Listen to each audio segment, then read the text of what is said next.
60% kwenda kwenye miradi ya maendeleo.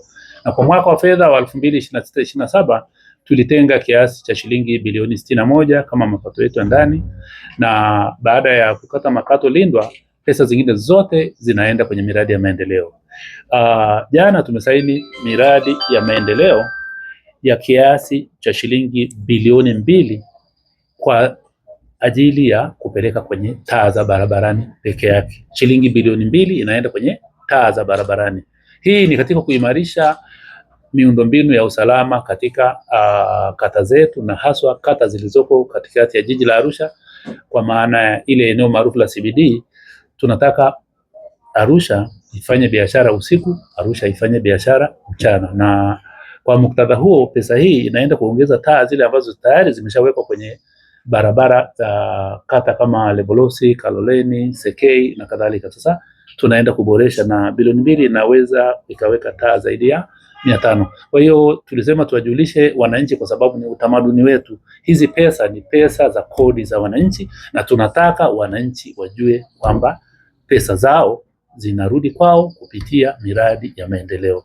Lakini sambamba na hilo, kama mnavyoona, ni kama mji mzima uko under construction, kwa maana ya barabara zinazojengwa na pesa za serikali kuu. Kwa mfano, barabara ya kutoka Kilombero kwenda uwanja wa ndege wa Arusha inajengwa, lakini barabara ya kuona Mbauda na kuelekea, sasa haya yote sina sababu ya kuelezea, lakini nilichoitia hapa ni kuhusu hizi taa za barabarani, ambako zaidi ya shilingi bilioni 2 inaenda huko. Lakini kwa nafasi hii pia ni seme tumesaini tenda na mawakala wa ukusanyaji wa madeni. Shilingi bilioni 4.6 itaenda kwa itakusanywa na hao mawakala, lakini shilingi bilioni 4.6 zingine zitaenda kukusanywa na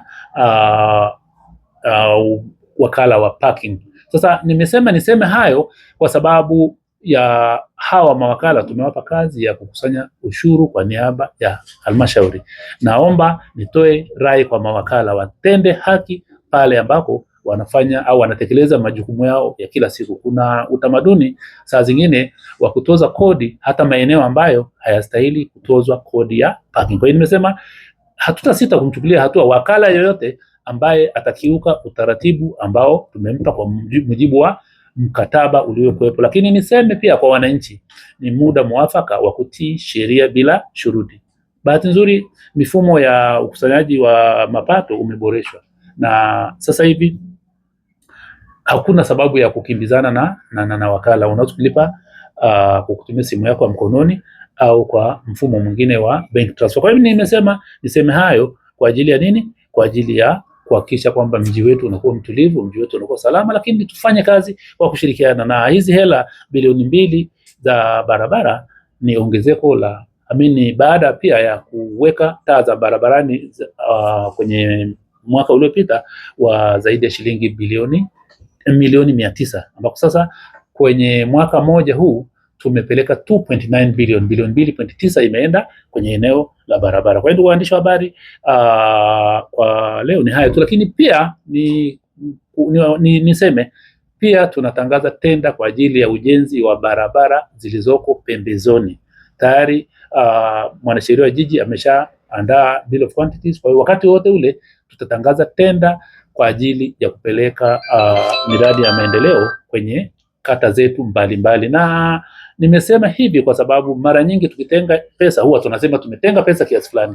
Sasa wakati tunaenda kwenye utekelezaji, ni vizuri pia wananchi wajue, na nguvu kubwa tumeelekeza kwenye mitaro ya maji ya mvua, tumeelekeza nguvu kubwa kwenye vivuko vidogo, tumeelekeza nguvu kubwa kwenye madaraja kabla ya kupeleka vifusi. Kwa hiyo wananchi wategemee kwamba mabadiliko makubwa sana kwenye barabara zao zitatokea. Na Nyaro TV tupo kwa hisani kubwa zaidi ya Said Makebo. Huyu ni bingwa Tanzania nzima, hakuna sehemu nyingine yote ambayo unaweza ukapata kamera zenye ubora wa hali ya juu kama kwa Said Makebo. Huyu ni bingwa kweli kweli. Tumefika hapa na bidhaa zake zipo nyingi sana. Anazo CCTV kamera, anakufungia internet popote pale ulipo Tanzania, lakini pia anakufungia electric fence kwa ajili ya masuala ya ulinzi na usalama. Lakini pia kama haitoshi, anazo pia na vitasa vya fingerprint kwa ajili yako wewe Mtanzania. Ukiachana na hilo, pia anazo geti mota kwa ajili yako pia wewe Mtanzania. Utake wapi huduma bora kama Saidi Makebo alafu ukaikosa? Fika hapa, napatikana Arusha mkabala na geti la shule ya sekondari Bondeni, ama unaweza ukampigia kupitia nambari ya simu ya 0688 648988 0688 648988. Huyu ni Saidi Makebo, Sagras Digital, tuko nao hapa Arusha, lakini pia Tanzania nzima anakufikia kwa huduma bora kabisa. Kumbuka kwamba kebo zake ni kopa za kisasa kweli kweli, zina hadhi ya kimataifa.